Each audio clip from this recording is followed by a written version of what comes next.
कल हम लोग रूल 16 तक डिस्कस किए थे जीडीएस कंडक्ट एंड एंगेजमेंट का। आज हम लोग उसका रूल 17 वन वर्ड डिस्कस करेंगे, है ना। और थोड़ा आगे बढ़ना है। तो यहाँ तक हम लोग ख़त्म कर लिए थे कि हमने देखा था कि क्वार्टरली रिव्यू के लिए भेजा जाता है ना। और तो हमने कल एक चीज़ देखा था कि जब हम अपील के लिए भेजते हैं जीडीएस, एज एन जीडीएस हम बात कर रहा हूँ, अगर अपील के लिए भेजा जाता है तो वो एप्लीकेशन पहले किसको दिया जाता है? एप्लेट अथॉरिटी के पास भेजा जाता है या डिसिप्लिनरी अथॉरिटी के पास भेजा जाता है? किसके पास दिया जाता है? डिसिप्लिनरी अथॉरिटी के पास दिया जाता है। और डिसिप्लिनरी अथॉरिटी के थ्रू वो हमारा जो पनिशिंग जो एप्लेट अथॉरिटी है उनके पास आता है ना। तो सबमिट किसके पास किया जाता है? डिसिप्लिनरी अथॉरिटी के पास। अब यहाँ पे मन में हमारा बात आता है कि मान लीजिए हमने डिसिप्लिनरी अथॉरिटी को दिया और डिसिप्लिनरी अथॉरिटी सबमिट ही नहीं किया तो क्या होगा, है ना। उसी कारण से यहाँ पे देखिए ये दिया गया था कि क्वार्टरली लिस्ट जो है ये बना के सबमिट करना रहता है कि उस मान लीजिए पर्टिकुलर क्वार्टर में टोटल कितना अपील उनके पास आया था और कितना अपील को उन्होंने विथहेल्ड किया, और अगर विथहेल्ड किया है तो क्या कारण था जिस कारण से उन्होंने उसको विथहेल्ड किया था, ये भी उनको बताने का आवश्यकता रहता है, जिस कारण से नॉर्मली कोई ये काम जो है नहीं करेगा। आगे क्या बताया गया? रूल 17 क्या बताता है? Transmission of appeal. Transmission of appeal क्यों बोला जा रहा है? क्योंकि हमने देखा जब अपील किया जाएगा तो ये 2 स्टेज काम है। हमारा जो जीडीएस है वो अपील पहले भेजा किसके पास? जो उसका एंगेजिंग अथॉरिटी था या जो डिसिप्लिनरी अथॉरिटी था उनके पास, है ना। जिसने भी एंगेजिंग अथॉरिटी ने, बेसिकली हम यहाँ पे इसको पनिशिंग अथॉरिटी बोल रहे हैं। जो पनिशिंग अथॉरिटी है ना, जो अथॉरिटी उनको पनिशमेंट दिया था, पेनल्टी दिया था या पुट ऑफ ड्यूटी किया था, तो उनके पास आवेदन भेजेगा। इनके द्वारा भेजा जाएगा किसके पास? एप्लेट अथॉरिटी के पास, है ना। अब देखिए जब जीडीएस ने भेजा पनिशिंग अथॉरिटी के पास, पनिशिंग अथॉरिटी को क्या करना है? इसको एप्लेट अथॉरिटी के पास ट्रांसमिट करना है। पनिशिंग अथॉरिटी को क्या करना है?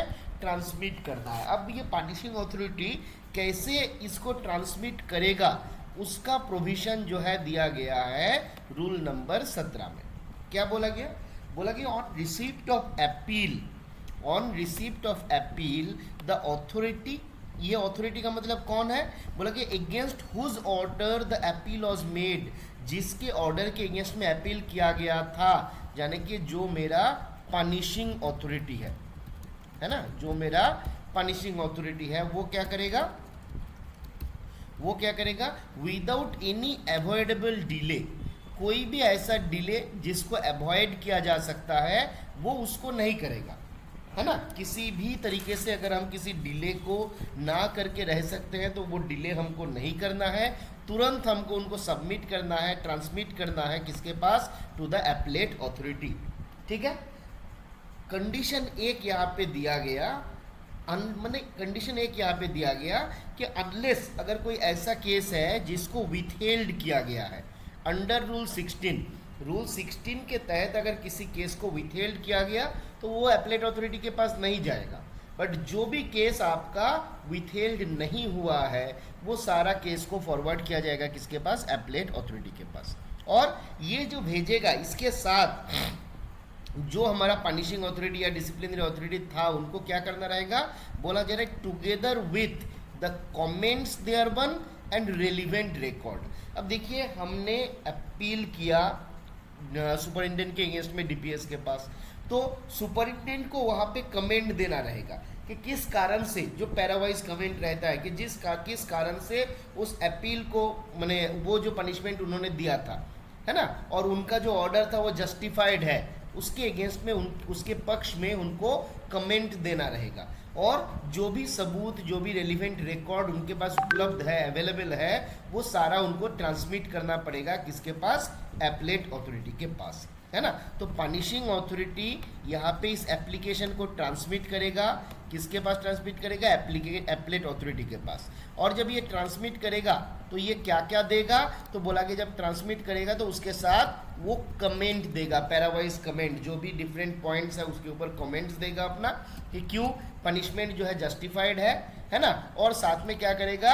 रिलीवेंट रिकॉर्ड्स, जो भी रिकॉर्ड उस केस को साबित करने में लगेगा, है ना, या ज़रूरत है, जो भी उनके नज़र में है रिलीवेंट जो भी रिकॉर्ड है, चाहे पक्ष में हो या विपक्ष में हो, वो उनको सबमिट करना रहेगा। आगे क्या बोला गया? Rule number 18। अब हमने ट्रांसमिट कर दिया अपील को किसके पास? एप्लेट ऑथोरिटी के पास। अब ये अपील मेरा आ गया किसके पास? एप्लेट ऑथोरिटी के पास। अब एप्लेट ऑथोरिटी इसको कंसीडर करेगा, क्या क्या देखेगा, इसके बारे में बताया गया रूल 18 में, है ना। कंसीडरेशन ऑफ अपील के बारे में कहाँ पे बताया गया? रूल 18 में बताया गया। क्या बोला गया? बोला कि the applet authority shall consider whether the procedure specified in these rules have been complied with or whether the findings are justified and whether the penalty imposed is excessive, adequate और inadequate। तो तीन चीज basically इनके द्वारा देखा जाएगा। क्या क्या देखा जाएगा? जो इस जीडीएस कंडक्ट एंगेजमेंट रूल का डिफरेंट प्रोविजन हमने अभी तक देखा, सारा प्रोविजन जो है कंप्लाई किया गया कि नहीं, मतलब उसको बाइंड किया, फॉलो किया गया कि नहीं, ये देखेगा। नंबर 2 क्या देखेगा? जो फाइंडिंग डिसिप्लिनरी अथॉरिटी के द्वारा दिया गया वो फाइंडिंग जस्टिफाइड है कि नहीं, है ना। मान लीजिए सारा सबूत जो है वो बोल रहा है कि केस इज नॉट प्रूव्ड, और लास्ट में जाके डिसिप्लिनरी अथॉरिटी ने लिख दिया ऐसा प्रतीत होता है कि case is proved, it seems that the case is proved, hence the case is proved. इस प्रकार से भी कुछ कुछ लोगों ने जवाब लिखा हुआ है, ठीक है। तो फाइंडिंग जो है वो जस्टिफाइड है कि नहीं, ये हमको देखना है। अगला क्या देखना है? पेनल्टी जो इम्पोज किया जा रहा है, whether it is excessive, adequate और इनएडिक्वेट। जो पेनल्टी दिया गया ऐसा तो नहीं कि वो ज़्यादा है, ऐसा तो नहीं है कि कम है ना, या फिर क्या है, वो सही एडिक्वेट है कि नहीं। तो ये चीज़ जो है देखना रहेगा, कंसीडर करना रहेगा, ठीक है। अब जब ये सारा चीज़ देखेगा, इसके बाद वॉइस ठीक है ना अभी? अरविंद जी कंफर्म करिए।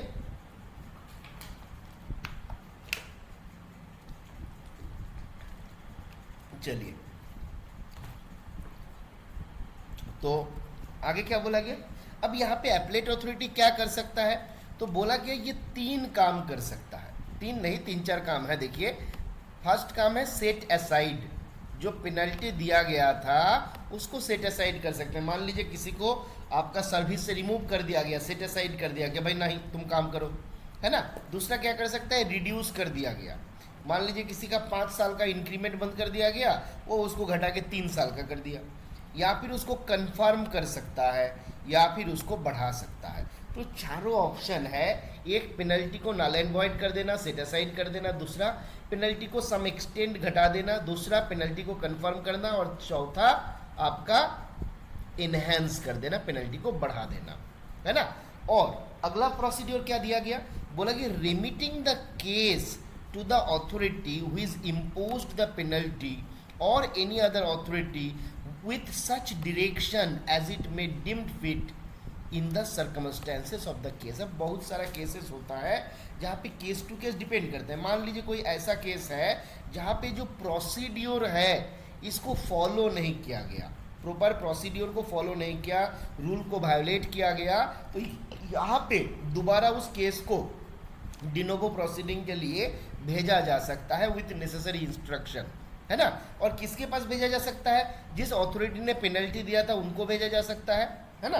और अगर चाहता है तो किसी और को भी ये काम दे सकता है। मान लीजिए एक डिसिप्लिनरी अथॉरिटी पहले था, अब ये बोला कि नहीं तुम छोड़ो, तुम गड़बड़ कर रहे हो, किसी दूसरे से हम ये काम करवाएंगे, तो किसी दूसरे अथॉरिटी को बता दिया गया, है ना। तो ये काम भी हो सकता है, ठीक है। आगे क्या बोला गया? बोला कि no order imposing an enhanced penalty. मेरा 2 साल का इंक्रीमेंट सुपरिटेंडेंट ने बंद किया और डीपीएस ने बोला कि नहीं इसका तो 4 साल के लिए बंद होना चाहिए, तो भैया आप मेरा पेनल्टी जो है उसको इनहेंस कर रहे हो, तो अगर आपको पेनल्टी को इन्हेंस करना है तो मुझे रीजनेबल अपॉर्चुनिटी देना है। याद रखना है, चाहे वो एप्लेट अथॉरिटी हो, चाहे वो रिव्यूइंग अथॉरिटी हो, रिविशनरी अथॉरिटी हो, प्रेसिडेंट हो, कोई भी हो, अगर पेनल्टी को किसी को इन्हेंस करना है उसके पहले उस जीडीएस को, उस चार्ज ऑफिशियल को आपको रिटेन रिप्रेजेंटेशन देने का मौका देना रहेगा कि भाई किस कारण से उनका पेनल्टी जो है बढ़ाया जा रहा है। तो ये हमको याद रखना रहेगा। आगे बढ़ते हैं। आगे बताया गया रूल 19 पे रिवीजन के बारे में। यहाँ तक ठीक है? इसके भीतर किसी का कोई डाउट? चलिए तो आगे बढ़ते हैं हम लोग रूल नंबर 19, जहाँ पे रिवीजन के बारे में बताया गया। तो कौन कौन होगा रिविजनरी अथॉरिटी, ये सवाल हमसे पूछा जा सकता है। तो बोला गया जो पीएमजी है, रीजनल पीएमजी, जो चीफ पोस्टमास्टर जनरल है, ये आपका रिविजनरी अथॉरिटी हो सकती है। फिर कौन? बोला गया any other authority immediately superior to the authority passing the order. अब जिसने मेरा अपील जिसने डिस्पोज किया था, यानी कि जो मेरा एप्लेट अथॉरिटी था, एप्लेट अथॉरिटी का जो इमीडिएट सुपीरियर होगा वो क्या होगा? आपका रिविजनरी अथॉरिटी होगा। ठीक है, तो एप्लेट अथॉरिटी का जो इमीडिएट सुपीरियर है वो आपका रिविजनरी अथॉरिटी हो सकता है। फिर आगे क्या बोला गया? गवर्नमेंट का जनरल या स्पेशल ऑर्डर के माध्यम से अगर किसी भी अथॉरिटी को बनाया गया स्पेसिफिक पीरियड के लिए, स्पेसिफिक केसेस के लिए मान लीजिए, तो वहाँ पे वो हमारा रिविजनरी अथॉरिटी हो सकता है। ठीक है, तो ये सर्कमस्टेंसेस हमको याद रखना है रिविजन के केस में। आगे क्या बोला गया? रिविजनरी अथॉरिटी जो होता है at any time without with its own motion or otherwise call for the records of any inquiry or disciplinary case and revise an order, reopen the case, and after making such inquiry as it considered necessary, confirm, modify, set aside an order, है ना, and pass order as it deems fit. तो revisionary authority को suo motu किसी case का revision करने का अधिकार दिया गया। अगर वो चाहते हैं तो अपने से ही इन इट्स ओन मोशन ये कर सकता है, और अदरवाइज उनके सामने अगर रेलिवेंट्स रिकॉर्ड मान लीजिए लाया गया, कोई केस लाया गया, तो वो उसका भी रिवीजन कर सकता है ना। और वहाँ पे बोला गया अगर उनको कभी भी आप उनको ऑथोराइज किया गया, अगर कभी भी वो चाहता है तो किसी भी इंक्वायरी का, डिसिप्लिनरी केसेस का जो रेलिवेंट रिकॉर्ड्स है वो उसको कॉल फॉर कर सकता है कि भाई सारा रिकॉर्ड जो है लाओ, हमको इसका रिवीजन करना है, देखना है ना।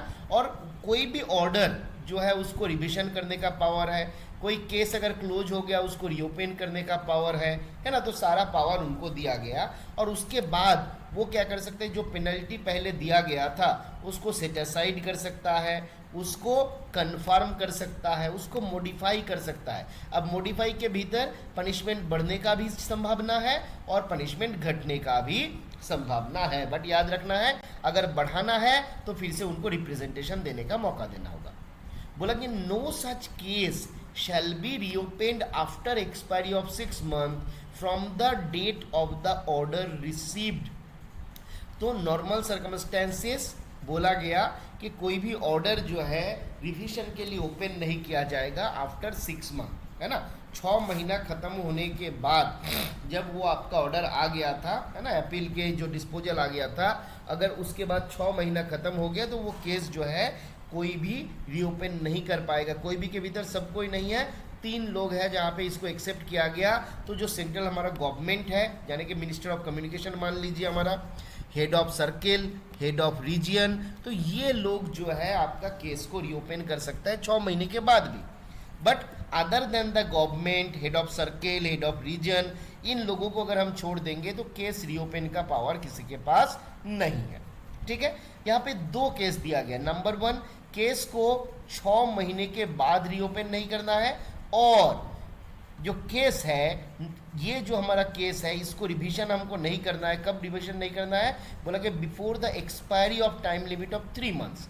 तो जब कोई केस का ऑर्डर आया था उसका 3 महीना ख़त्म होने से पहले हमको उसका रिवीजन नहीं करना है, और 6 महीना ख़त्म होने के बाद भी उसका रिवीजन नहीं करना है।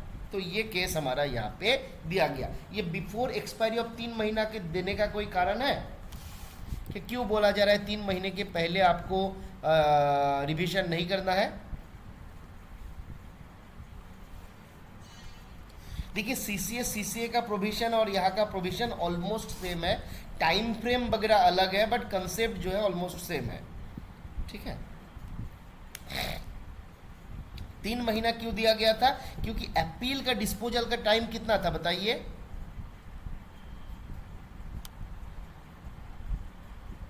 है ना, अपील हमारा 3 महीने का था, जिस कारण से बोला कि 3 महीने के भीतर तुम ये केस को रिवीजन मत करो, है ना, क्योंकि वो एक अपील का टाइम रहता है, तो उसके भीतर रिवीजन मत करो।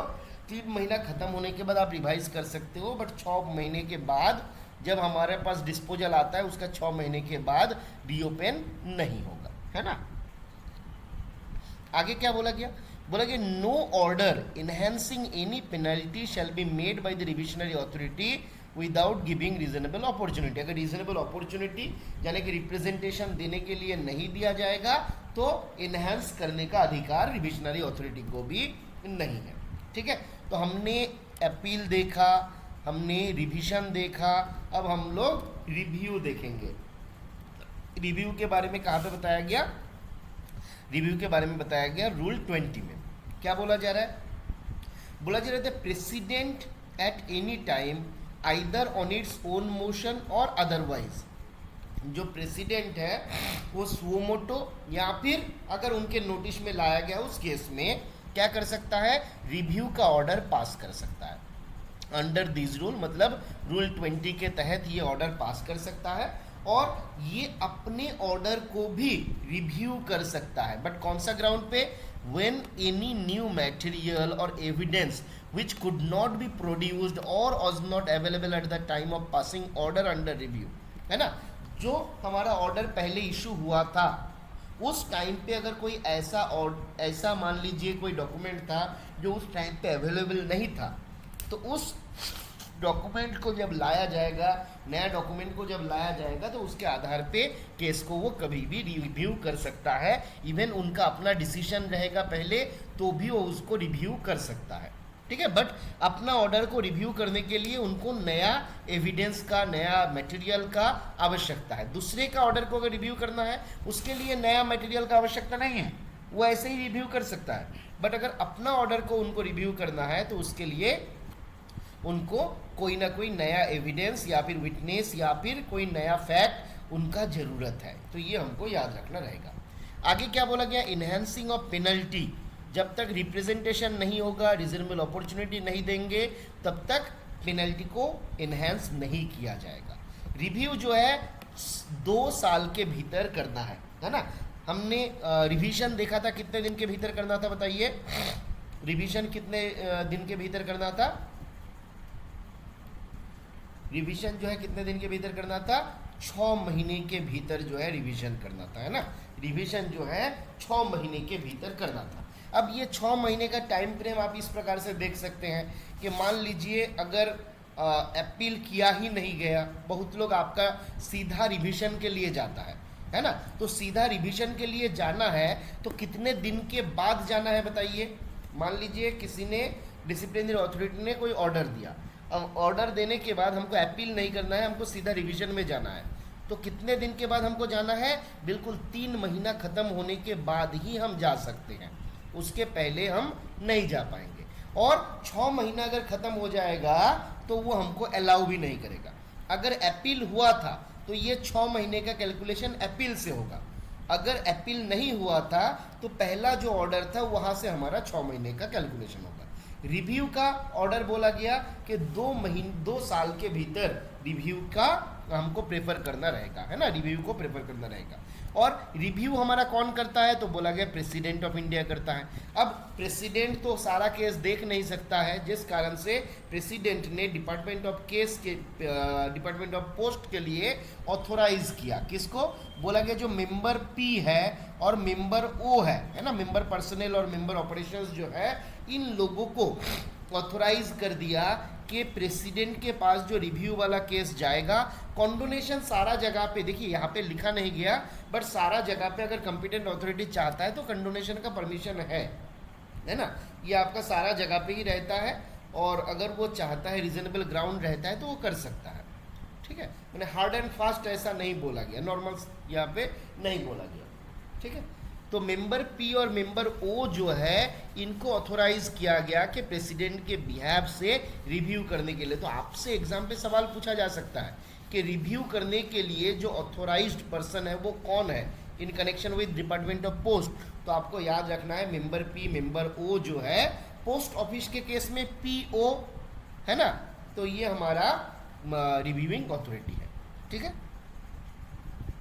हाँ बिल्कुल शुभेंदु जी, ये आपका मेंबर पी मेंबर ओ हमारा यहाँ पे दिया गया। और जो केस हमारा सीसीएस सीसीए के केस में एग्जैक्ट हमको एक बार देखना है, वहाँ पे रिव्यू के लिए तो नहीं दिया गया, वहाँ पे रिवीजन के केस में मेंबर्स को दिया गया। और वहाँ पे जितना हमको याद आ रहा है मेंबर पी को दिया गया था शायद, जितना हमको याद आ रहा है।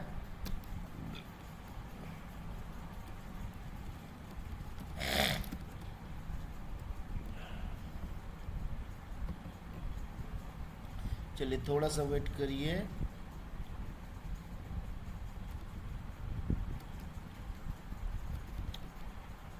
हाँ, आप सीसीए सीसीए में अगर जाइएगा तो वहाँ पे रिवीजन के केस में जो मेंबर पर्सनल है उनको रिविजनरी अथॉरिटी बनाया गया। वहाँ पे आपका अलग से ये मेंबर पी मेंबर ओ को नहीं दिया गया रिव्यू के लिए, है ना, वहाँ पे अलग से नहीं दिया गया। But GDS conduct engagement rule के केस में आपका मेंबर पी मेंबर ओ को दिया गया है ना। वहाँ पे रिव्यू के लिए केवल आपका प्रेसिडेंट के पास ही है। ठीक है, रिवीजन आपका मेंबर पर्सनल याद रखना रहेगा। ठीक है, चलिए आगे बढ़े हम लोग, यहाँ तक क्लियर है। अब आगे आते हैं हम लोग, आगे हमारा पूरा सीसीएस कंडक्ट रूल जो है आपको मिल जाएगा। आगे आपको पूरा सीसीएस कंडक्ट रूल मिल जाएगा। जैसे देखिए जीडीएस जो है, हमारे जीडीएस के केस में हम लोग सीसीएस कंडक्ट रूल के केस में रूल 3 का जनरल देखे थे, है ना। रूल 3 में बताया गया था, 3 में जनरल बताया गया था, है ना। 3 के 1 में कि कहाँ पे था, 3 को जनरल बोला जाता था और 3 के 1 के भीतर हमारा सारा 3 का 1 का 1, 3 का 1 का 2 इस प्रकार से प्रोविजन था।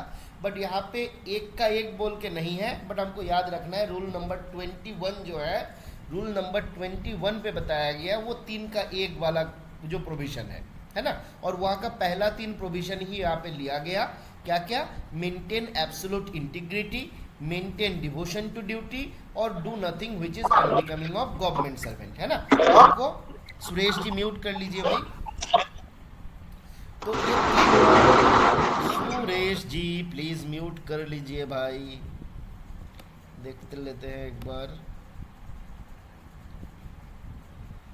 चलिए सुरेश जी ने शायद म्यूट कर लिया, है ना। तो हमको याद रखना है बिल्कुल 2 + 1 3 आप बोल सकते हैं एकदम। हम भी यही याद कर रहे थे सुबह से कि आपका 2 + 1 3 है, वहाँ पर भी 3 है ना। तो आप याद कर सकते हैं। ठीक है, तो वहाँ पे 3 था और यहाँ पे आपका 21 में ये जनरल प्रोविजन जो है दिया गया, maintain absolute integrity, maintain devotion to duty और do nothing which is unbecoming of a सेबल। फिर वहाँ पे 3 के ए में प्रॉम्प्टनेस कर्टसी था और यहाँ पे देखिए 21 के ए में प्रॉम्प्टनेस एंड कर्टसी दिया गया, है ना। 3 के ए में प्रॉम्प्टनेस कर्टसी था और यहाँ पे 21 के ए में प्रॉम्प्टनेस कर्टसी है, जहाँ पे बताया गया कि इन परफॉर्मेंस कोई भी सेवक जो है while performing his or her official duties shall not act in discourteous manner। वो कर्टसी जो है हमेशा उनको मेंटेन करना है, कभी भी वो डिसकर्टियस मैनर में परफॉर्म नहीं कर सकता है। बोला कि in his or her official dealing with public or otherwise adopt dilatory tactics or wilfully cause delay in disposal of the work assign to him, है ना। तो जब भी वो पब्लिक के रिलेटेड कोई काम करेगा, कभी भी वो डिलेटोरी टैक्टिक्स जो है वो नहीं अपनाएगा, कभी भी वो जानबूझकर डिले नहीं करेगा। तो ये रूल 21 के ए में बताया गया। हम लोग वहाँ पे देखे थे 3 के ए में था प्रॉम्प्टनेस एंड कर्टसी और यहाँ पे 21 के ए में है प्रॉम्प्टनेस एंड कर्टसी। वहाँ पे 3B जो था, 3B में मेरा ऑब्जर्वेंस ऑफ गवर्नमेंट पॉलिसी था जो यहाँ पे नहीं है ना, इसको अलग से नहीं दिया गया। उसके बदले सेक्सुअल हैरेसमेंट वाला केस को एक ऊपर कर दिया गया। वहाँ पे हमारा सेक्सुअल हैरेसमेंट कहाँ पे था, 3C में था, है ना। और यहाँ पे जो है बिल्कुल 3C में था और यहाँ पे हमारा 21 के बी में रखा गया prohibition of sexual harassment of women at work place और वर्किंग वुमेन। तो बोला गया no Gramin Dak Sevak shall indulge in any sexual harassment of any women at work place. तो कोई भी जीडीएस को किसी भी प्रकार का सेक्सुअल हैरेसमेंट की घटना के साथ इंडल्ज नहीं होना है, यानी कि लिप्त नहीं होना है वर्क प्लेस में। फिर क्या बोला गया, every sevak who is in charge of an work place, जैसे जीडीएस बीपीएम वो एक वर्क प्लेस का इंचार्ज है, he or she shall take appropriate step to prevent sexual harassment of women at such workplace। उनको क्या करना है, अपना वर्क प्लेस पे किसी भी प्रकार का सेक्सुअल हैरेसमेंट का घटना होने नहीं देना है। तो ये भी हमको याद रखना रहेगा, ठीक है। आगे क्या बोला गया, आगे बोला गया रूल 22। रूल 22 में क्या बोला गया, आपका टेकिंग पार्ट्स इन पॉलिटिक्स। इसमें क्या बोला गया, टेकिंग पार्ट इन पॉलिटिक्स के बारे में, है ना। क्या क्या बोला गया हम लोग एक बार देख लेते हैं। तो जैसे हम लोग कंडक्ट रूल में देखे थे, सेम प्रोविजन यहाँ पर भी है। बोला गया no sevak shall be A member of any political party. कोई भी जीडीएस जो है किसी भी पॉलिटिकल पार्टी का मेंबर नहीं होगा, किसी भी ऐसा ऑर्गेनाइजेशन का मेंबर नहीं होगा जो पॉलिटिकल एक्टिविटी करता है ना। किसी भी प्रकार से सब्सक्रिप्शन वगैरह नहीं करेगा, इस प्रकार का कोई भी पॉलिटिकल पार्टी का, कोई भी ऑर्गेनाइजेशन का जिसका एक्टिविटी जो है पॉलिटिकल मूवमेंट के साथ जुड़ा हुआ है, ऐसा जगह को वो सब्सक्राइब भी नहीं करेगा। फिर बोला गया एवरी सेवक prevent his or her family, every sevak will prevent his or her family members from taking part in subscribing, है ना। तो ना वो पार्ट लेने देगा, ना वो सब्सक्राइब करने देगा, ना वो असिस्ट करने देगा, है ना। किसी भी पॉलिटिकल पार्टी को, किसी भी पॉलिटिकल मूवमेंट को, किसी भी पॉलिटिकल एक्टिविटी को वो ना उसमें पार्ट लेने देगा, ना उसको सब्सक्राइब करने देगा, ना उसमें असिस्ट करने देगा। ना ये डायरेक्टली कर पाएगा, ना ये इनडायरेक्टली कर पाएगा, है ना। कोई भी ऐसा एक्टिविटी जो गवर्नमेंट के लिए सबवर्सिव है वो ना उसमें खुद पार्टिसिपेट करेगा, ना उसका फैमिली मेंबर्स को पार्टिसिपेट करने देगा। अगर किसी कारणवश ऐसा हो जाता है कि कोई उनका फैमिली मेंबर उनका बारन नहीं मानता है और उसमें ज्वाइन कर जाता है, तो ऐसा केस में he or she shall make a report to the effect to the government. उनको गवर्नमेंट को ये बात जो है रिपोर्ट करना रहेगा।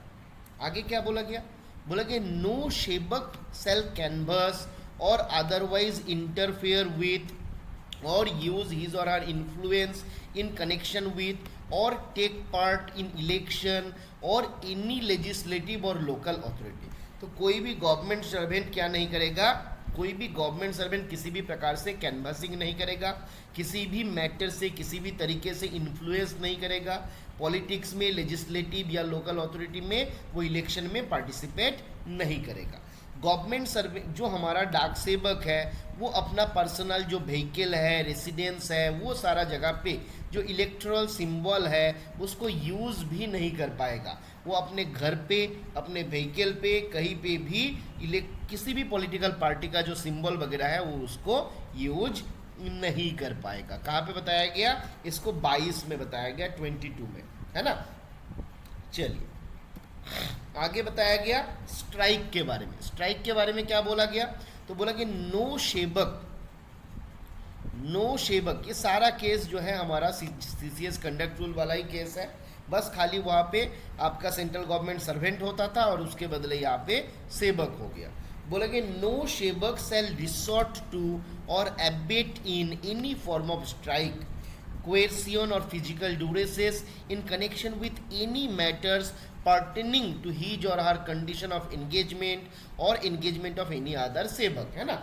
तो किसी भी गवर्नमेंट सर्वेंट जो वो अपना जिस जगह पे वो काम करता है या कोई दूसरा बंदा जहाँ पे काम करता है, इस रिलेटेड किसी भी प्रकार का स्ट्राइक में वो ना पार्टिसिपेट करेगा, ना दूसरे को काम करने में बाधा देगा, ना उसमें मतलब मदद करेगा स्ट्राइक करने में, तो ये वो कुछ भी नहीं कर पाएगा। तो हमको याद रखना रहेगा स्ट्राइक के बारे में रूल इसमें बताया गया।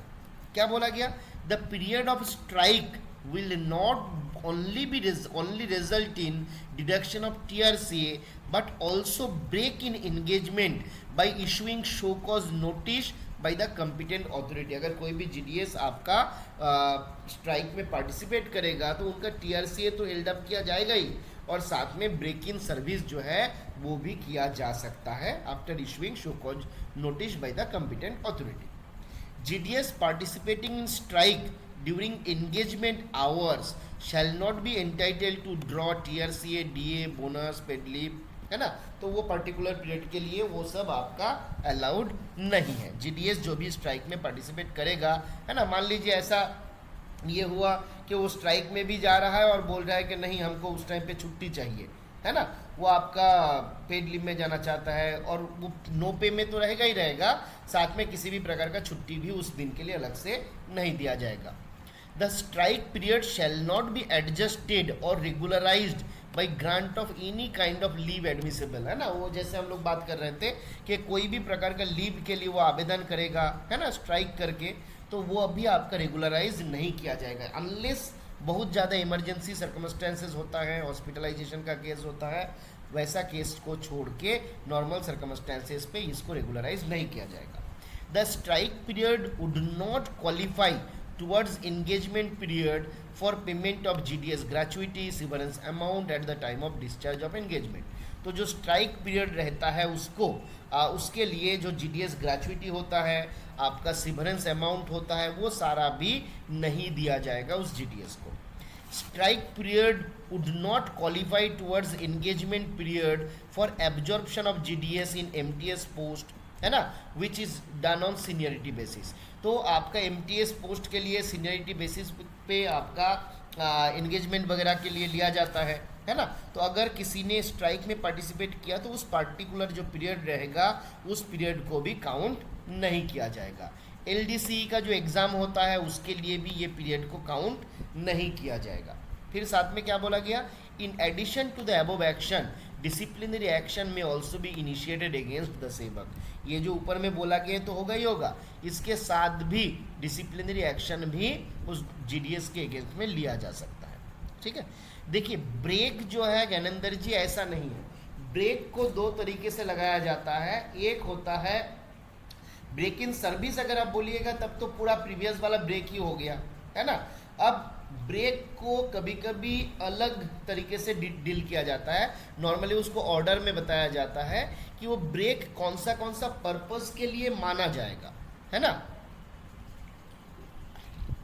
कभी कभी क्या किया जाता है कि मान लीजिए जो नॉर्मल सर्कमस्टेंसेस है, जो पीरियड आपका रहता है स्ट्राइक का या जो भी है, उसको क्या किया जाता है, खाली उसी दिन को हटा दिया जाता है ना, उस दिन को खाली हटा दिया जाता है, बाकी जो है रहता है। तो मान लीजिए आपका 10 साल का सर्विस हो रहा था, तो वहाँ से 1 दिन या 2 दिन मान लीजिए या 10 दिन आपने स्ट्राइक किया, तो वो 10 दिन को आपका हटा दिया गया, जिसको हम लोग डायजनोन बोलते हैं, है ना। नॉर्मली उसको हम लोग, तो डायजनोन में बहुत ज़्यादा दिक्कत नहीं होता है क्योंकि वो पर्टिकुलर पीरियड खाली हट गया। दिक्कत कहाँ पे होता है, एक्सेप्शनल केस में, जो 17A में आपको बताया गया है, FR 17A में, उसको हम लोग बोलते हैं ब्रेक इन सर्विस। अब ब्रेक इन सर्विस के केस में भी आपको ऑर्डर इशू करना रहता है, ये ब्रेक इन सर्विस कौन सा पर्पस से लगाया गया।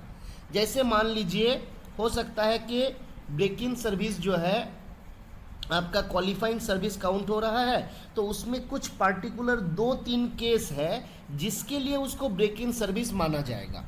जैसे इंक्रीमेंट पर्पस से मान लिया कि भाई इंक्रीमेंट या एनुअल इंक्रीज वगैरह जो है उसके पर्पस से उसको ब्रेक मान लेगा, तो इंक्रीमेंट या इंक्रीज वगैरह नहीं मिलेगा।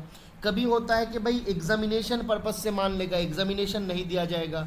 कभी होता है कि फॉर ऑल पर्पस उसको ब्रेक इन सर्विस माना जाएगा, तो ना उसको इंक्रीमेंट के लिए बेनिफिट मिलेगा, ना उसको MACP वगैरह मिलेगा, ना उसको पेंशनरी बेनिफिट मिलेगा। तो ये अगर केस होता है तो खतरनाक केस होता है। अदरवाइज नॉर्मल सर्कमस्टेंसेस में मेंशन कर दिया जाता है कि कौन सा ग्राउंड पे वो ब्रेक इन सर्विस लगने वाला है। ठीक है, ब्रेक इन सर्विस अगर लगा तो वहां पे अलग से आप एक्स्ट्राऑर्डिनरी लीव वगैरह देके ये नहीं कर सकते, है ना। अगर वो परमिशन दिया गया, वो लीव एब्सेंस खाली रखा गया, वो ब्रेक इन सर्विस नहीं है, वो अनरेगुलराइज्ड पीरियड था जिसको एक्स्ट्राऑर्डिनरी लीव देके रेगुलराइज किया गया है। बट अगर ब्रेक इन सर्विस लग गया तो उसको जोड़ने का कोई रास्ता नहीं है, वो आपका पूरा रिमूवल ऑफ सर्विस माने प्रीवियस सर्विस जो है उसको रिमूव नल एंड वॉइड कर दिया जाएगा। नॉर्मल सर्कमस्टेंसेस पे ये सब पनिशमेंट कम ही दिया जाता है, बट ऑप्शन है दिया जाने का। ठीक है, आगे बढ़ते हैं हम लोग। रूल 24 जहाँ पे बोला गया क्रिटिसिज्म ऑफ गवर्नमेंट, क्या बोला गया?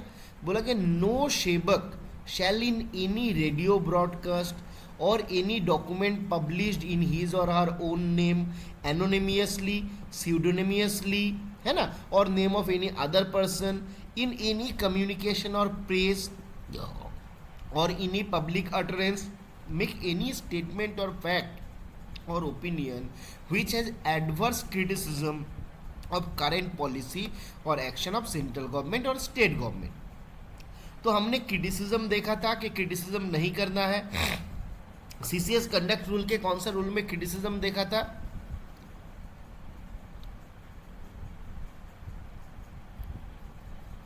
है ना, तो रूल 9 में देखा था। और यहाँ पे क्रिटिसिज्म ऑफ गवर्नमेंट के बारे में आपका रूल 24 में बताया गया है ना। तो क्रिटिसिज्म करना हमको नहीं है, ये रूल 24 में यहाँ पे बताया गया। मैं आपको एक कंसोलिडेशन बना के भी दूंगा एक जगह पे, जहाँ पे लिखा हुआ रहेगा कि आपका कंडक्ट रूल में कहाँ पे बताया गया और आपका जीडीएस कंडक्ट एंगेजमेंट में कहाँ पे बताया गया वो प्रोविजन। ठीक है, फिर आपका आता है रूल 25 जहाँ पे बोला गया एविडेंस बिफोर कमिटी। बताइए ये कंडक्ट रूल पे कहाँ पे बताया गया था? देखिए बिल्कुल ये सुमन जी आपने बहुत अच्छा बात बोले।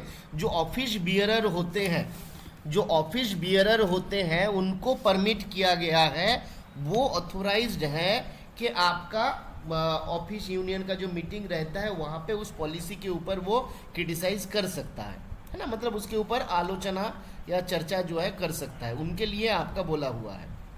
ठीक है, ऑफिस बियरर जो है वो कर सकता है, उनके लिए बोला हुआ है। आप जीडीएस का कंडक्ट एंगेजमेंट रूल सीसीएस वाला देखिएगा तो उसमें भी आपका लिखा हुआ है ना, सीसीएस कंडक्ट रूल्स 1964। भाई साहब इसका पीपीटी भी आ जाए। क्रिटिसिज्म रूल 9 में, चलिए क्रिटिसी देखिए। अच्छा, आपको ये दिख नहीं रहा होगा, यहाँ पे आपका लिखा हुआ है हाँ देखिए, यहाँ पे जो ऑफिस बियरर है, जो डिफरेंट ट्रेड यूनियन का एसोसिएशन का ऑफिस बियरर है, वो अपना एम्प्लॉय को सेफ गार्ड देने के लिए, है ना, अपना एम्प्लॉय को सेफ गार्ड देने के लिए, सर्विस कंडीशन को इम्प्रूव करने के लिए वो क्या कर सकता है, वो इसके ऊपर आलोचना या चर्चा कर सकता है। बट इस दौरान भी उनको ध्यान रखना है कि ऐसा कोई एम्ब्रेसिंग सिचुएशन वो क्रिएट ना करे जहाँ पे सेंट्रल गवर्नमेंट और स्टेट गवर्नमेंट के भीतर कुछ आपका एम्ब्रेसिंग सिचुएशन पैदा हो जाए, या फिर सेंट्रल गवर्नमेंट के साथ फॉरेन का कोई गड़बड़ी हो जाए, है ना। तो उनको परमिट तो किया गया, बट उनको बोला गया कि आप इसको केयरफुली करिए। ठीक है, तो यूनियन बियरर जो ऑफिस बियरर जो रहता है उन लोगों के लिए परमिशन दिया हुआ है। आगे क्या बोला गया? बोला गया no sevak shall except with previous sanction of the government give evidence in connection with any inquiry conducted by any person committee or authority. तो कोई भी जो डाक सेवक है वो किसी भी व्यक्ति के द्वारा, किसी भी कमिटी के द्वारा, अथॉरिटी के द्वारा अगर कोई इंक्वायरी वगैरह किया जा रहा है वहाँ पर एविडेंस देने के लिए नहीं जा सकता है without the sanction of the government, यानी कि जब तक अपना ऑफिस का सैंक्शन नहीं रहेगा तब तक वो नहीं जा पाएगा। Where any sanction has been accorded under the above rule, अगर मान लीजिए किसी पर्टिकुलर जगह पे सैंक्शन दिया गया और वो एविडेंस देने के लिए गया, तो वहाँ पर भी उनको ध्यान रखना है वो कभी भी किसी पॉलिसी को क्रिटिसाइज नहीं करेगा, कोई एक्शन को क्रिटिसाइज नहीं करेगा जो सेंट्रल गवर्नमेंट और स्टेट गवर्नमेंट का रिलेशनशिप को खराब कर सके। ठीक है, अब बोला गया this shell not be applicable. अब ये वाला कौन सा जगह पे एप्लीकेबल नहीं है, मतलब कौन सा जगह पे प्रीवियस सैंक्शन नहीं चाहिए। तो बोला गया अगर उनको एविडेंस देना है, कहाँ पे बोला गया है, to an inquiry before an authority appointed by the government, Parliament और स्टेट लेजिस्लेचर, जहाँ पे गवर्नमेंट के द्वारा, पार्लियामेंट के द्वारा और राज्यसभा, राज्य लेजिस्लेटिव के द्वारा जो आपका अथॉरिटी को अपॉइंट किया गया इंक्वायरी करने के लिए, उनके सामने अगर एविडेंस देना है तो उसके लिए परमिशन नहीं चाहिए। फिर बोला गया किसी जुडिशियल इंक्वायरी में अगर एविडेंस देना है तो परमिशन नहीं चाहिए, और डिपार्टमेंटल इंक्वायरी में, है ना, डिपार्टमेंटल इंक्वायरी जो उसका जो पर्टिकुलर डिपार्टमेंट है उसके द्वारा कंडक्ट किया जा रहा है, वहाँ पे एविडेंस देने के लिए भी कोई परमिशन नहीं चाहिए। तो हम लोग याद रखेंगे रूल 25 में एविडेंस के बारे में बताया गया। आगे बताया गया रूल 26, जहाँ पे बोला गया unauthorised communication of official information. Unauthorised communication of official information GDS conduct engagement में, सॉरी सीसीएस कंडक्ट में हम लोग कहाँ पे पढ़े थे, कौन सा रूल में बताइए? Communication of official information rule number 11 पे हम लोग देखे थे, और यहाँ पे बताया गया रूल नंबर 26 में बोला गया no sevak except in accordance with any general or special order of government or in performance in good faith of the duties assigned to him or her communicate directly or indirectly any official document or information to any sebak or any person to whom he or she is not authorized to communicate such information।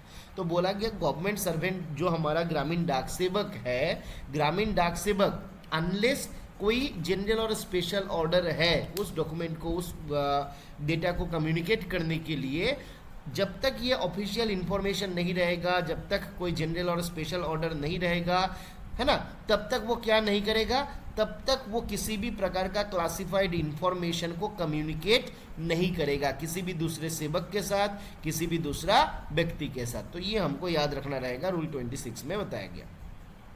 आगे rule 27 में बताया गया insolvency and habitual independence. क्या बोला गया? A sevak shall so manage his private affairs as to avoid the habitual independence or insolvency. उनको अपना affairs को ऐसे मैनेज करना है कि वो आपका हैबिचुअल इंडिपेंडेंस जो है उसको रोक सके, मतलब वो आपका जो बैंकक्रप्ट होता है या दिवालिया होता है वो ना हो जाए। ए सेवक against whom any legal proceeding is instituted for recovery of any debt due from him or her for adjudging him or her as insolvent shall be forthwith report the fact of the case, है ना। तो अगर ऐसा कभी भी case होता है कि कोई जीडीएस को इंसॉल्वेंट घोषित किया गया और उनसे लीगली रिकवर करने के लिए प्रयास वगैरह किया जा रहा था, है ना, तो अगर दो केस यहाँ पे दिया गया, आइदर उनसे लीगली रिकवरी हो रहा था, अब इंसॉल्वेंट अगर कोई हो जाएगा उनसे तो रिकवरी का ऑप्शन रहता नहीं है, बट मान लीजिए अगर किसी से लीगल उपाय में रिकवर किया जा रहा था या फिर किसी को इंसॉल्वेंट घोषित कर दिया गया, तो जो भी मैटर हो उसको वो फैक्ट जो है अपने ऑफिस को बताना रहेगा। कहाँ पे बताया गया? रूल 27 में बताया गया। आगे आते हैं रूल 28, जहाँ पे बताया गया vindication of acts and characters.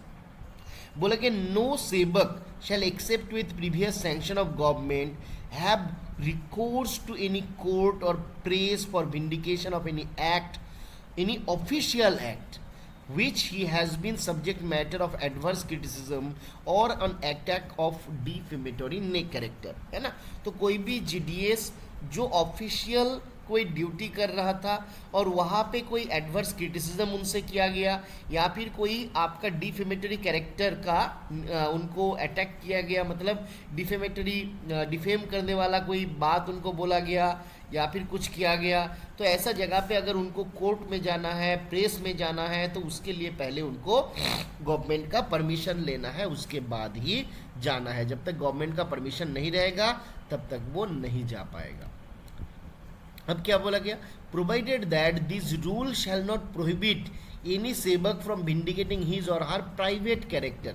अगर किसी का प्राइवेट कैरेक्टर को किसी ने डिफेम किया, उस जगह पे अगर वो कोर्ट जाना चाहता है या फिर प्रेस के पास जाना चाहिए, तो उस रिलेटेड मैटर में कोई पाबंदी नहीं रखा गया। बट यहाँ पे क्या बोला गया देखिए, where any action of indicating his or her private character or any act done by him or her in private capacity is taken, sevak shall submit a report to the engaging authority regarding such action.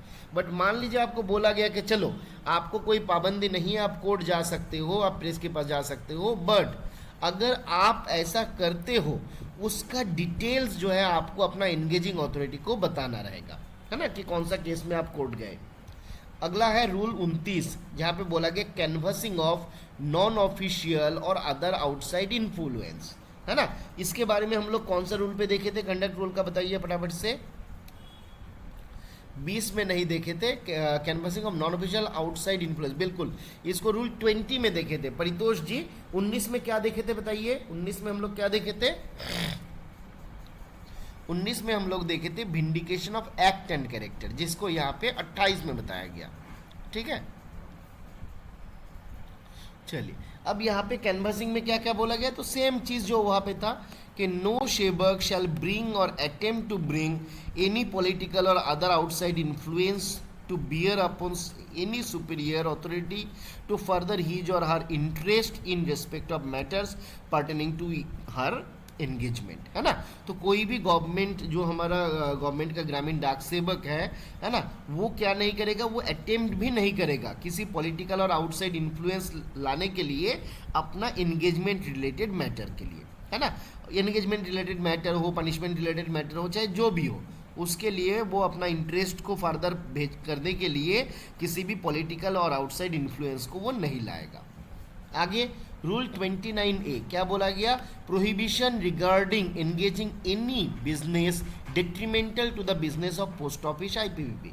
तो GDS जो है वो किसी भी प्रकार का ऐसा activity नहीं करेगा, है ना, जो हमारा डिपार्टमेंट का जो बिजनेस है, जैसे पीएलआई हो, जैसे आईपीपीबी हो, इसके डिट्रीमेंटल है, इसके खिलाफ है, इसको नुकसान पहुंचा सकता है, ऐसा कोई भी बिजनेस में जीडीएस खुद को एंगेज नहीं करेगा, है ना। ये बात हमारा यहाँ पे बताया गया। आगे आता है रूल 30, जिसमें बोला गया इंटरप्रिटेशन, है ना। तो if any question arises relating to the interpretation of this rules it shall be referred to the government whose decision shall be final, है ना। तो इंटरप्रिटेशन अगर कभी भी समस्या होगा तो उसको गवर्नमेंट को रेफर किया जाएगा और वहाँ से क्लैरिफिकेशन आएगा, तब जाके हम लोग डिसीजन लेंगे।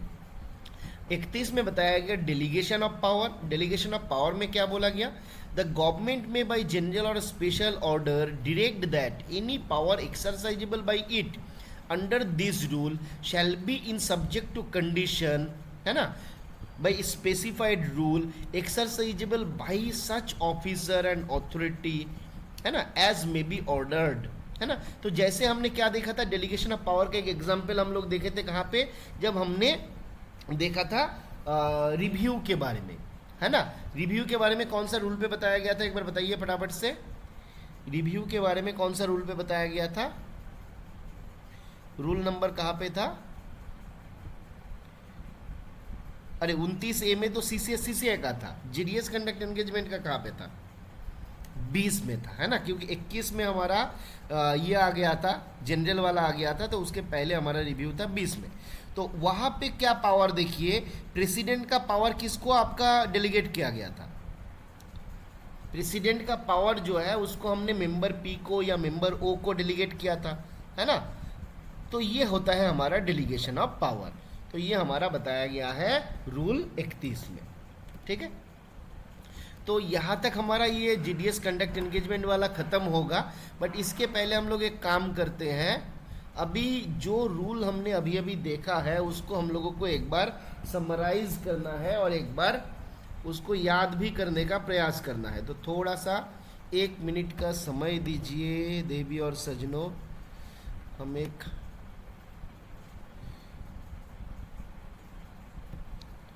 चलिए टेक्स्ट पैड खोलने से फ़ायदा नहीं होगा, थोड़ा सा ये कर लेते हैं हम लोग, क्या खोले इसको, एक्सेल, चलिए एक्सेल ही खोल लेते हैं, एक्सेल में भी हो जाएगा अच्छे से।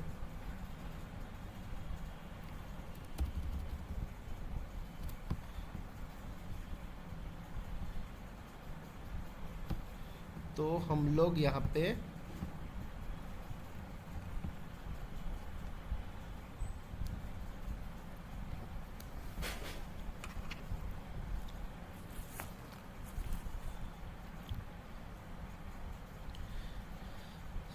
चलिए, तो हम लोग थोड़ा सा एक बार ये कर लेंगे, इसको रिवाइज जो हमने ऑलरेडी देखा था उसी को कंडक्ट रूल के साथ फिर पहले हम लोग इसको टैली कर लेते हैं आज, है ना। एक मिनट, थोड़ा सा हाँ खोल लेता हूँ मैं इसको, क्योंकि आपके जैसा हमारा दिमाग तो तेज है नहीं, हमारा दिमाग कमज़ोर है, जिस कारण से हमको थोड़ा सा टाइम लगेगा। कहाँ गया भाई, आजा जल्दी से। हाँ चलिए, अब इसको हम लोग, सच में अरविंद जी, हमको मैंने कॉलेज में जब हम पढ़ते थे तो मेरा दोस्त लोग बहुत चिढ़ाता था, ठीक है, कॉमन आइटम्स कि हमको बहुत पढ़ना पड़ता था। हालांकि नॉर्मली पढ़ते नहीं थे, बट कभी एक ज़माने पे थोड़ा पढ़ते भी थे, बट बहुत पढ़ना पड़ता था, तब जाके हमको थोड़ा कुछ होता था। नहीं तो मेरा दोस्त लोग जो है ना वो बड़ा तेज था सब। कंडक्ट रूल्स, चलिए पहले इसको हम लोग कर लेते हैं। कॉमन आइटम्स है, कंडक्ट रूल है, और आपका जीडीएस कंडक्ट एंगेजमेंट रूल्स है, ठीक है। तो कॉमन आइटम के भीतर हम लोगों का क्या क्या है, पहले हमारा शुरू होता है जनरल। तो जनरल कंडक्ट रूल में कहाँ पे बताया गया, बताइए फटाफट से। स्क्रीन विजिबल है मैं उम्मीद करता हूँ। कंडक्ट रूल के कहाँ पे बताया गया, तो कंडक्ट रूल में बताया गया रूल 3 में। जीडीएस कंडक्ट एंगेजमेंट में कहाँ पे बताया गया, बताइए। जीडीएस कंडक्ट एंगेजमेंट में रूल 21 में बताया गया, ठीक है। उसके बाद आता है promptness and courtesy. Promptness and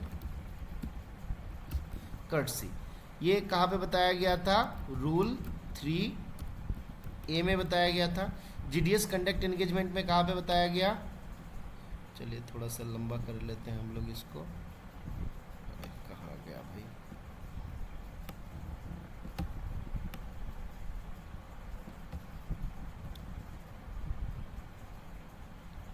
चलिए बताइए फटाफट से, कहाँ पे बताया गया था, रूल 21A में, है ना, रूल 21A में बताया गया। अच्छा, प्रॉम्प्टनेस कर्टसी के बाद बताया गया था प्रोहिबिशन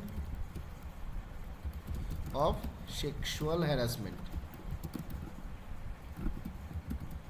है ना।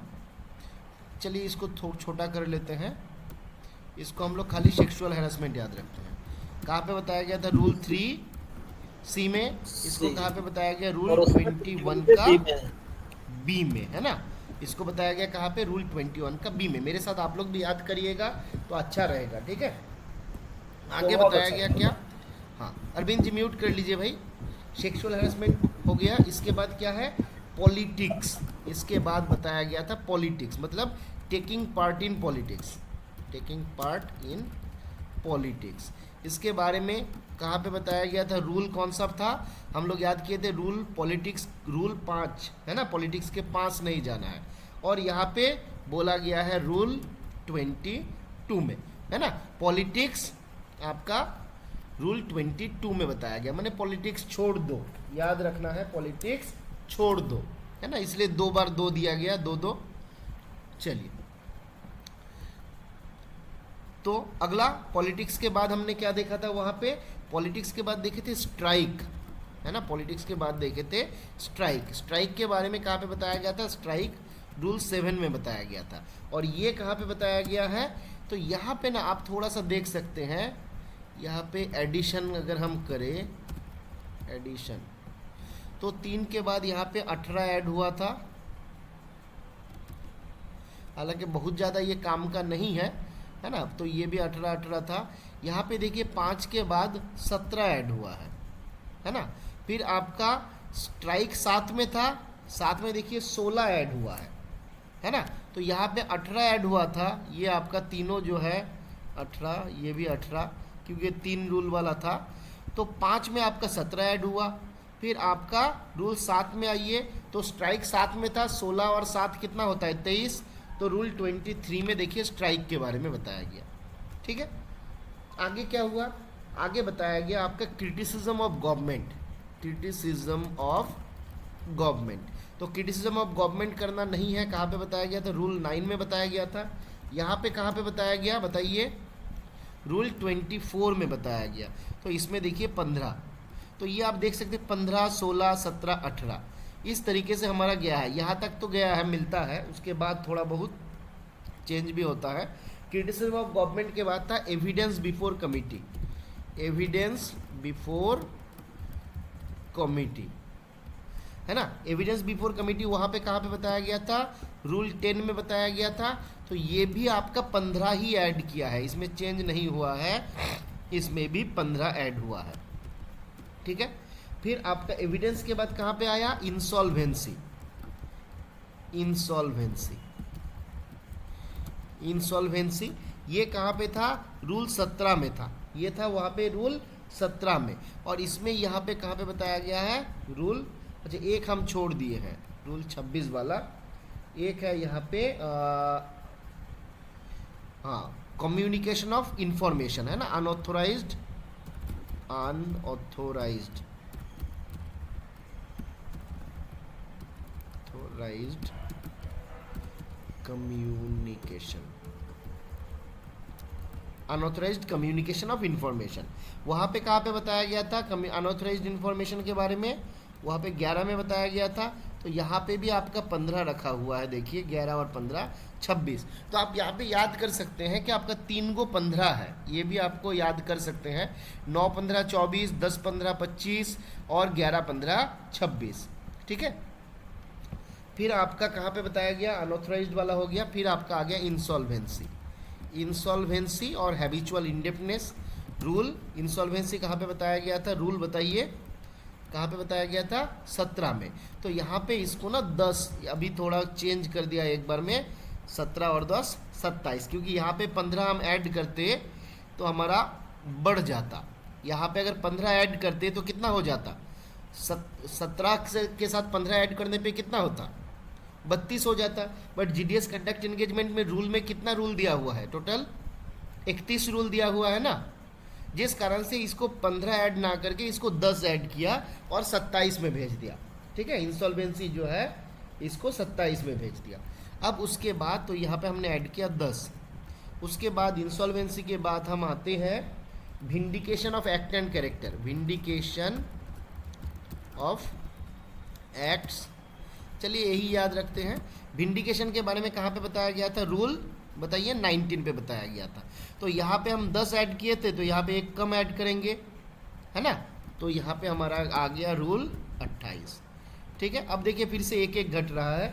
विंडिकेशन के बाद क्या आया आपका, आउटसाइड इन्फ्लुएंस, आउटसाइड इन्फ्लुएंस,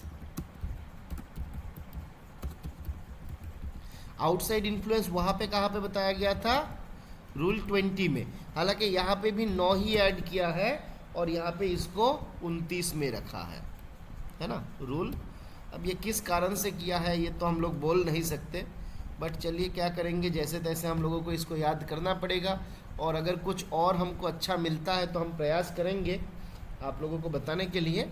फिर आपका डिट्रीमेंटल बिजनेस, है ना, डिट्रीमेंटल जो है, detrimental to DOP, department of post से, इंडिया पोस्ट से जो डेट्रीमेंटल है उसके बारे में कहाँ पे बताया गया, रूल 29 के ए में बताया गया।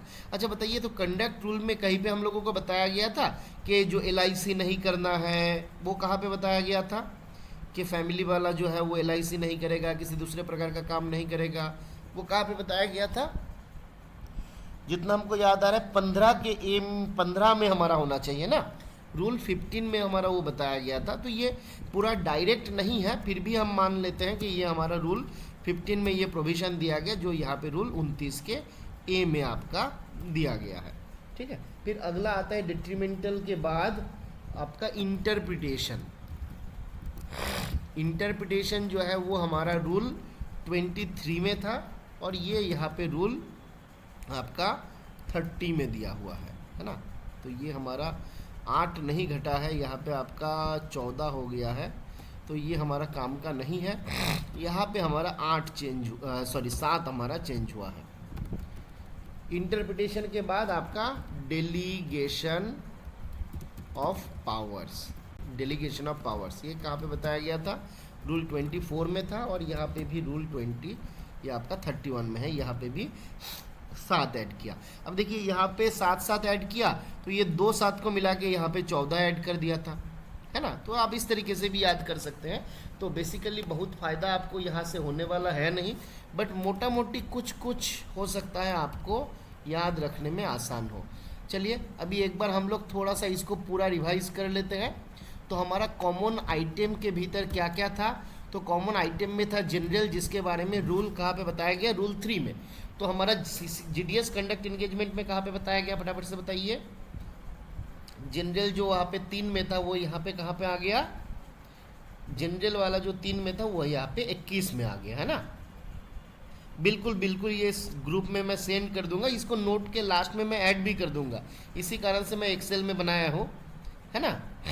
फिर आपका आता है प्रॉम्प्टनेस एंड कर्टसी, 3A में था, उसमें 18 ऐड कर देंगे तो हमारा 21 में आपका प्रॉम्प्टनेस एंड कर्टसी 21 के ए में बताया गया। सेक्सुअल हैरेसमेंट वहाँ पे हमारा 3C में था, यहाँ पे हमारा 21 के बी में हो गया, ठीक है। टेकिंग पार्ट्स इन पॉलिटिक्स वो हमारा 5 में था, और यहाँ पे पॉलिटिक्स जो है हमारा कितना ऐड हुआ था, पॉलिटिक्स जो है यहाँ पे कहाँ पे बताया गया, तो 22 में, है ना। वहाँ पे 18 ऐड करे थे, हम 17 ऐड किए, तो 22 में हमारा पॉलिटिक्स के बारे में बताया गया, है ना। चलिए आगे आपका स्ट्राइक, है ना।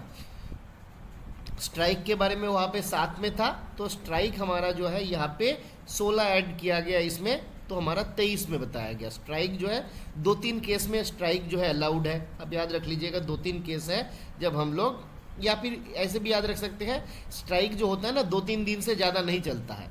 नॉर्मली जो स्ट्राइक होता है वो 2-3 दिन से ज़्यादा नहीं चलता है, तो 2-3 हमारा 23 में हमारा स्ट्राइक के बारे में बताया गया। पॉलिटिक्स, जब भी कोई पॉलिटिक्स करता है तो बंदा क्या करता है, हमारे पास आता है और बोलता है वोट दो वोट दो, तो 2-2-2 है वहाँ पे, इसलिए आपका पॉलिटिक्स के बारे में 2-2 में बताया गया है। क्रिटिसिज्म ऑफ गवर्नमेंट करना उचित नहीं है, ठीक है, उचित नहीं है, 9 में बताया गया था। बट 2-4 केस है जहाँ पे हम लोग क्रिटिसिज्म कर सकते हैं, जैसे ऑफिस बियरर जो लोग होते हैं वो लोग कर सकता है, तो 2-4 केस है जहाँ पे हमारा क्रिटिसिज्म जो है अलाउड है। फिर आता है evidence before committee. Evidence before committee हमने देखा था वहाँ पे 10 में बताया गया, और यहाँ पे जो देखिए 25 में बताया गया, तो 25 को भी आप करिएगा, लिख सकते हैं 2 × 5, 2 × 5 कितना होता है, 10 होता है, तो बेसिकली वहाँ पे भी 10 में था, यहाँ पे भी 10 में ही है ना। तो एविडेंस बिफोर कमिटी हमारा 25 में बताया गया। अनऑथोराइज्ड कम्युनिकेशन ऑफ इन्फॉर्मेशन, देखिए एविडेंस बिफोर कमिटी में भी 15 ऐड हुआ था, और अनऑथोराइज्ड कम्युनिकेशन ऑफ इन्फॉर्मेशन में भी 15 ऐड हुआ है, तो रूल 11 के साथ 15 ऐड करके रूल 26 में इसके बारे में बताया गया है ना। A to Z सारा कम्युनिकेट करना नहीं है, हम याद कर लेंगे, A to Z कम्युनिकेट नहीं करना है। A to Z क्यों, क्योंकि A से Z तक 26 होता है, तो सारा चीज़ आपको कम्युनिकेट नहीं करना है। आप ऐसे याद कर लीजिए, A to Z का मतलब क्या होता है, सारा चीज़, तो सारा चीज़ आपको कम्युनिकेट नहीं करना है। जो आपका ऑथोराइज्ड है, गुड फेथ में, आरटीआई के अंडर में है, उसी को कम्युनिकेट कर पाइएगा, सारा चीज़ को कम्युनिकेट नहीं करना है। Not to communicate all things, A to Z communicate नहीं करना है। इंसॉल्वेंसी, इंसॉल्वेंसी वहाँ पे 17 में था, यहाँ पे 27 में आ गया, बस 10 इसमें ऐड कर दिया गया, है ना। तो इंसॉल्वेंसी 17 से सीधा हमारा 27 में आ गया। Vindication of act and character हमने वहाँ पे 19 में देखा, यहाँ पे आपका 9 ऐड करके 28 में रख दिया गया, है ना। आउटसाइड इन्फ्लुएंस वहाँ पे 20 में था, और यहाँ पे हमारा 29 में आ गया। Detrimental to department of post 15 में हमने देखा था, 29A में ये पूछेगा नहीं नॉर्मली, बट 29A तो पूछ सकता है बिल्कुल। इंटरप्रिटेशन जो है आपका 30 में बताया गया, 23 से हमारा 7 ऐड हुआ, और डेलीगेशन ऑफ पावर में भी 7 ऐड हुआ, तो नीचे वाला 2 में 7 ऐड हुआ, उसके बाद आपका 14 ऐड हो गया, 7-7 14। आउटसाइड इन्फ्लुएंस और विंडिकेशन, देखिए विंडिकेशन ऑफ एक्ट उसमें आपका 9 ऐड कर दिया, आउटसाइड इन्फ्लुएंस में भी 9 ऐड कर दिया। तो थोड़ा सा उत्पटंग सा लॉजिक है, बट आप अगर 2-3-4 बार देखिएगा तो हो सकता है आप याद कर लीजिएगा, याद होने का चांसेस है, ठीक है। बहुत अच्छा टेक्निक तो ये है नहीं, बट चलेगा, हम लोग इसको याद कर लेंगे, जैसे तैसे हो हम लोगों को इसको याद करना ही पड़ेगा, है ना, और कोई रास्ता हमारे पास है नहीं, है ना। कुछ कर सकते हैं, कर नहीं सकते हम लोग इसमें, और अगर दूसरा कुछ और टेक्निक आता है तो हम लोग वो भी कर सकते हैं, इसमें देखना पड़ेगा। जैसे कुछ निमोनिक्स वगैरह आप बना सकते हैं, है ना, तो अगर आप बना पाइएगा तो बहुत अच्छी बात है, उसको आप कर सकते हैं। फिलहाल मैं इसको क्या कर सकता हूँ, इसको ऐड कर देता हूँ आप लोगों के मटेरियल में, ठीक है। अच्छा, इसके साथ हम लोग और एक काम करेंगे, इसके साथ हम लोग सीसीए को भी आप लोग ऐसे याद कर लीजिए, डायरेक्ट याद कर लेंगे, ट्रिक अच्छा नहीं है। बिल्कुल ये सही बात हरेंद्र जी, ये ऑनेस्ट आपका रिस्पॉन्स था, क्योंकि ये ट्रिक हमको भी पसंद नहीं आया, बट कुछ कुछ जगह पे आपका काम आएगा, ज़्यादातर जगह पे आपका काम नहीं आएगा। ट्रिक याद करने के चक्कर से अच्छा है कि आप ऐसे भी याद कर लीजिए, ठीक है। तो वो भी आप कर सकते हैं, अच्छे से आपका याद हो जाएगा, है ना। क्योंकि कंडक्ट वाला तो हमको याद है ही, अब ये वाला आपको याद करना रहेगा। चलिए एक बार फटाफट से हम लोग कंडक्ट को हटा के खाली याद करते हैं। बताइए सेक्सुअल हैरेसमेंट के बारे में कहाँ पे बताया गया, मैं इसको बंद कर देता हूँ। सेक्सुअल हैरेसमेंट के बारे में कंडक्ट का नहीं, अभी जीडीएस कंडक्ट एंगेजमेंट का बात करना है, 21B में बताया गया है ना। चलिए बहुत बढ़िया। आपका बताइए स्ट्राइक के बारे में कहाँ पे बताया गया, स्ट्राइक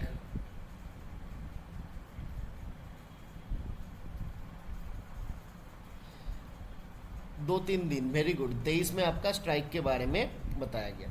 अच्छा बताइए क्रिटिसिज्म नहीं करना है, ये कहाँ पे बताया गया, क्रिटिसिज्म वाला। अच्छा 24, 2-4 केस में हम क्रिटिसिज्म कर सकते हैं ना, क्रिटिसिज्म 2-4 केस में कर सकते हैं। अच्छा बताइए इंसॉल्वेंसी के बारे में कहाँ पे बताया गया, वहाँ पे 17 में था और यहाँ पे हमारा 27 में बताया गया। चलिए बढ़िया है। आउटसाइड इन्फ्लुएंस नहीं लाना है, ये कहाँ पे बताया गया, बिल्कुल 29 में हमारा आउटसाइड इन्फ्लुएंस के बारे में बताया गया। आगे बताइए हमारा टेकिंग पार्ट्स इन पॉलिटिक्स कहाँ पे बताया गया, है ना, 22 में हमारा बताया गया। बढ़िया है। आउटसाइड इन्फ्लुएंस हमने देखा, डेट्रीमेंटल टू डिपार्टमेंटल बिजनेस कहाँ पे बताया गया, डेट्रीमेंटल टू डिपार्टमेंट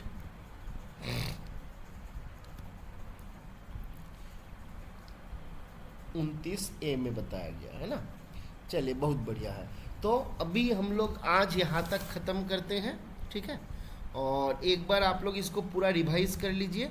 इसके साथ मैं देख रहा हूँ एक और काम आपका करते हैं, ये समरी, ये एडिशन वाला क्या नोट में डालना है क्या नहीं डालना है, डाल देते हैं। उसके बाद आप उसको चाहिएगा तो याद रखिए, चाहिएगा तो मत याद रखिए, है ना। जो आपके इच्छा है आप वो कर सकते हैं, इसमें कोई बाधा नहीं है। चलिए ठीक है, चलिए इसको डायरेक्ट ये नहीं करेंगे, ठीक है। तो हम लोग यहाँ पे आज समाप्त करते हैं क्लास। बिल्कुल मैं आज ही आपको शेयर कर देता हूँ, अभी इसको ऐड करके ही मैं आपका प्लेलिस्ट बनाया हुआ है, मैं उसको शेयर कर देता हूँ, ठीक है ज्ञानेंद्र जी। अच्छा और एक काम हम लोगों को करना रहेगा कि आगे सारा आप लोगों का नाम वगैरह, ईमेल आईडी ना, एक फॉर्म मैंने आप लोगों को भेजा था पहले एक बार रजिस्टर करने के लिए, सब लोग अपना ईमेल आईडी उसमें दिए थे ना। कोई अगर है जो अभी तक नहीं भरे हैं तो वो फॉर्म जो है एक बार सबमिट कर दीजिएगा, क्योंकि आगे से हो सकता है कि सारा जो मटेरियल है उसको आपका प्रोटेक्ट कर दिया जाएगा। तो अगर प्रोटेक्ट कर दिया जाएगा तो एक्सेस आपको नहीं मिलेगा, जो प्राइवेट कर दिया जाएगा तो जिसके पास माने एक्सेस रहेगा उसी को मिलेगा, ठीक है। इसलिए जो लोग फॉर्म नहीं भरे हैं एक बार भर दीजिएगा। अगर किसी को फॉर्म नहीं मिला है तो बताइएगा, मैं फॉर्म दे दूंगा आपको, ठीक है। और आपको जब तक सब लोगों को नहीं मिलेगा मैं एक्सेस प्राइवेट नहीं करूंगा, चिंता मत करिए, ठीक है विश्वकर्मा जी, डरने का नहीं है। फिर से मैं शेयर कर देता हूँ। और क्या होता है ना, हमारे पास भी एक सबूत रहेगा कि भाई कितना लोगों को चांस मिला है हम लोगों के साथ पढ़ाई करके। अगले बार वो भी बताना रहेगा ना कि ये हमारा स्टूडेंट था, इस बार देखिए आईपी बन गया। नहीं तो आईपी बनने के बाद तो लोग आपका दल बदल कर लेता है ना, तो जिस कारण से पहले से थोड़ा सबूत रखना रहेगा कि ये लोग पढ़ता था। हाँ ये प्रमोशनल एस्पेक्ट्स है, दिमाग में रखना होता है ना, क्योंकि कोई धंधा छोटा नहीं होता। चलिए तो आज हम लोग यहाँ पे समाप्त करते हैं। अच्छा मॉक टेस्ट कब देना है बताइए इसका, हम लोग कल छोड़ दीजिए, संडे या मंडे के दिन हम लोग इसका मॉक टेस्ट कंडक्ट कर लेंगे, ठीक है। जीडीएस कंडक्ट एंगेजमेंट का संडे के दिन प्रयास कर रहा हूँ मैं, ठीक है। मैं प्रयास कर रहा हूँ कि संडे तक क्वेश्चन बनाने के लिए, और कुछ शायद बनाया हुआ भी है पहले से, कंडक्ट और जीडीएस दोनों का साथ में। चलिए हमको कोई आपत्ति नहीं है, कंडक्ट का तो बनाया हुआ है ही, इसको ऐड करके दोनों को ऐड मर्ज कर देना है। आप लोग संडे के लिए ही प्रयास करिए, संडे ऑफिस जाना है, जहाँ सारा जगह पे आपका ये चल रहा है ना IT 2.0 वाला, तो प्रेशर थोड़ा ज़्यादा है। चलिए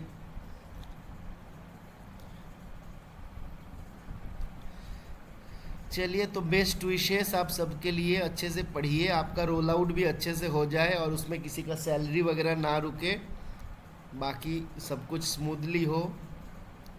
गुड नाइट, शुभ रात्रि।